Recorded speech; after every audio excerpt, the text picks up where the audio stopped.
মোহাম্মদ সাল্লাল্লাহু আলাইহি ওয়াসাল্লামের জীবনের শেষ মুহূর্ত। মাত্র 2 মিনিট চাচ্ছি সবার কাছে, এড়িয়ে যাবেন না। মোহাম্মদ সাল্লাল্লাহু আলাইহি ওয়াসাল্লামের জীবনের শেষ মুহূর্ত চলছে। হঠাৎ সেখানে একজন লোক এসে বললেন, সালাম, আমি কি ভেতরে আসতে পারি?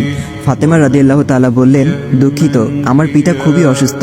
ফাতেমা রাদিয়াল্লাহু তাআলা দরজা বন্ধ করে রাসূলের কাছে গেলেন। মোহাম্মদ সাল্লাল্লাহু আলাইহি ওয়াসাল্লাম বললেন, কে সেই লোক? ফাতেমা বললেন, এই প্রথম আমি তাকে দেখেছি, আমি তাকে চিনি না।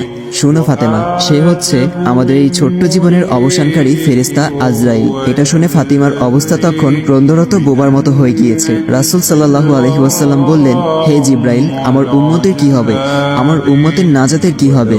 জিব্রাইল আলাইহি ওয়াসাল্লাম বললেন, হে রাসূল, আপনি চিন্তা করবেন না, আল্লাহ ওয়াদা করেছেন আপনার উম্মতের নাজাতের জন্য। মৃত্যুর ফেরেশতা ধীরে ধীরে রাসূলের কাছে এলেন জান কবজ করার জন্য। মালাইকাত মাউত আজরাইল আরো কাছে এসে ধীরে ধীরে রাসূলের জান কবজ করতে থাকলেন। পাশে দাঁড়িয়ে থাকা জিব্রাইলকে রাসূল বললেন ঘোঙ্গানির সাথে, ও জিব্রাইল, এটা কেমন বেদনাদায়ক জান কবজ করা। ফাতেমা রাদিয়াল্লাহু তাআলা তার চোখ বন্ধ করে ফেললেন। আলী রাদিয়াল্লাহু তাআলা তার দিকে উপর হয়ে বসলেন। জিব্রাইল তার মুখটা উল্টো দিকে ফিরিয়ে নিলেন।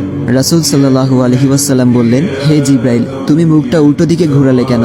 আমার প্রতি তুমি বিরক্ত? জিব্রাইল বললেন, হে রাসূলুল্লাহ, সাকারাতুল মাউতের অবস্থায় আমি আপনাকে কিভাবে দেখে সহ্য করতে পারি? ভয়াবহ ব্যথায় রাসূল ছোট্ট একটি গঙ্গানি দিলেন। রাসূলুল্লাহ সাল্লাল্লাহু আলাইহি ওয়াসাল্লাম বললেন, হে আল্লাহ, সাকারাতুল মাউতটা মানে জান কবজের সময় যতই ভয়াবহ হোক সমস্যা নেই, আমাকে সকল ব্যথা দাও, আমি বরণ করব, কিন্তু আমার উম্মাকে ব্যথা দিও না। রাসূলের শরীরটা ধীরে ধীরে ঠান্ডা হয়ে আসতে লাগলো। তার পা বুক কিছুই নড়ছে না আর।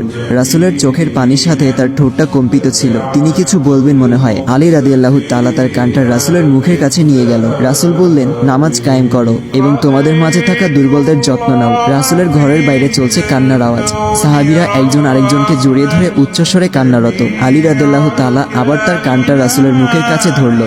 রাসূল চোখ ভেজা অবস্থায় বলতে থাকলেন, ইয়া উম্মতি, ইয়া উম্মতি। আল্লাহ আমাদের সবার মাঝে বুঝদান করুন। ভিডিওটি ভালো লাগলে অবশ্যই শেয়ার করবেন।